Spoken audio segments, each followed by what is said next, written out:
এক হাতেই ২,০০০ কিডনির প্রতিস্থাপন, বিনিময়ে নেননি কোনো সার্জন ফি, যা টাকার অঙ্কে কমপক্ষে ২০ কোটি। আর অধ্যাপক হয়েও রোগী দেখেন মাত্র ৪০০ টাকা ফিতে। তিনি ডাক্তার কামরুল ইসলাম কিডনি রোগীদের জন্য গড়ে তুলেছেন একটি হাসপাতাল। বলছেন রোগী সেবা তার কাছে ইবাদত। রাকিবুল ইসলামের ক্যামেরায় আরও জানাচ্ছেন হাসান মেজবা।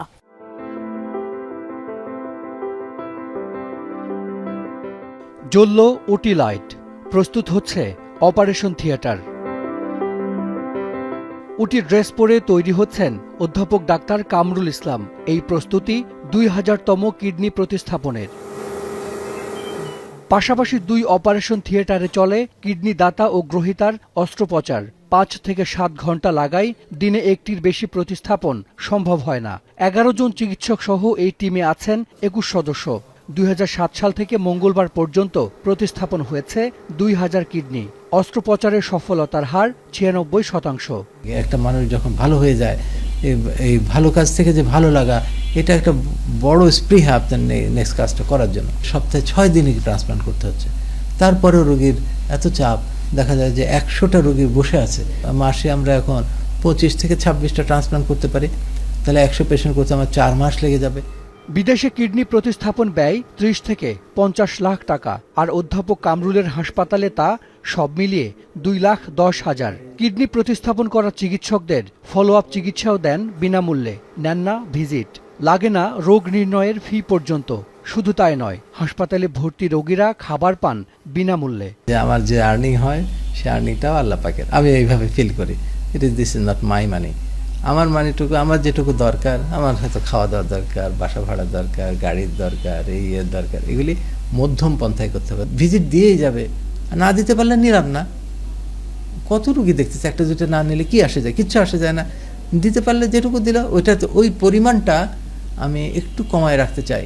আমি এখন রুগী দেখি যে ওর কষ্ট লাঘব করব, ওর কি বলে অ্যাংজাইটিকে লাঘব করব, ওর বিপদ থেকে উদ্ধার করব। এই 3টা টার্গেট নিয়ে করি। এইভাবে আমার কাজটাকে, সমস্ত ইয়েটাকে এই ফরম্যাটে আনার চেষ্টা করছি, যাতে করে আমার কাজটাও যাতে ইবাদত হয়ে যায়। ২০১৪ সালে নিজের জমানো টাকা আর বন্ধুদের সহায়তায় রাজধানীর শ্যামলীতে গড়ে তোলেন সিকেডি হাসপাতাল। তখন থেকেই ৪০০ টাকা ফিতে রোগী দেখেন তিনি। এর মধ্যে একটা বড় অংশের কাছে আবার কোনো ভিজিটই রাখেন না। যদি কামরুল স্যার যদি এখানে না আসতাম, তাহলে আমি ইন্ডিয়া চলে যেতাম। প্রসেসিং চলছিল আমাকে ইন্ডিয়া যাওয়ার জন্য, দিল্লিতে। কিডনি প্রতিস্থাপনের পর থেকে আমার মূলত যেই ভিজিটের টাকা ওটা লাগে না, আর যে টেস্টগুলো করানো হয় ওই টেস্টের টাকাও স্যার রাখে না, একদম ফ্রিতেই আমাদের দেখে দেয় follow up. CMC hospital, Apollo hospital, Chennai global, আরও অনেক জায়গাতে দেখিয়েছি, কলকাতাতেও দেখিয়েছি কয়েক জায়গাতে।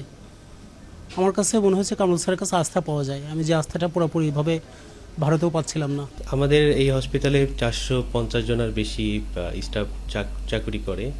তো তার ভিতরে ২০০ জনের বেশি স্টাফ তাদের থাকার যে আবাসিক ব্যবস্থাটা উনি এখানে করে দিচ্ছে, সাথে সকল স্টাফদের জন্য এবং ভর্তি সকল রোগীর জন্য ৩ বেলা খাওয়ার যে ফ্রি, এটা সম্পূর্ণ উনি ফ্রি করে দিচ্ছে।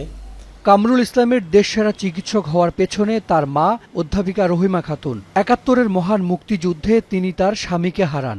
এরপর মাধ্যমিক থেকে বিশ্ববিদ্যালয় পর্যন্ত নিজে পড়েছেন, পড়িয়েছেন তার ৪ সন্তানকে। 2টা কিডনি নষ্ট হয়ে গেছে, অসহায় গরিব, তারা শুধু মৃত্যু কামনা করছে যে এখন আমরা মারা যাব। তাদের মুখে যে হাসি ফোটাতে পারে, এর চেয়ে মায়ের জীবনে আর কোনো কিছু আছে? যে বাচ্চাকে আমি নিজের রক্ত বিক্রি করে মানুষ করেছি, তার জন্য কিন্তু আমার কোনো দুঃখ নাই যে আমি আমার স্বামীর মনোবাসনা পূরণ করতে পেরেছি। মায়ের দোয়া নিয়ে প্রতিদিন হাসপাতালে যান অধ্যাপক কামরুল। মানুষের জন্য সেবার এই শিক্ষা মায়ের কাছ থেকেই পাওয়া। শুধু সেবা করেই যেন ওর জীবনটা কাটায়, আমি এটাই চেয়েছি। এবং আল্লাহ রাব্বুল আলামিনের দরবারে শুধু বলতাম, আল্লাহর আয়াতকে বৃদ্ধি কর, শুধু মানুষের উপকারের জন্য, আমাদের জন্য না।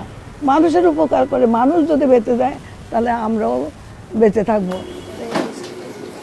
একটি হাসপাতালের মালিক হলেও সাধারণ জীবনযাপনেই স্বাচ্ছন্দ্য বোধ করেন মানবতার এই ফেরিওয়ালা, আর নিজের আয়ের পুরোটাই ব্যয় করেন রোগীদের সেবায়। হাসান মিসবা, যমুনা নিউজ, ঢাকা।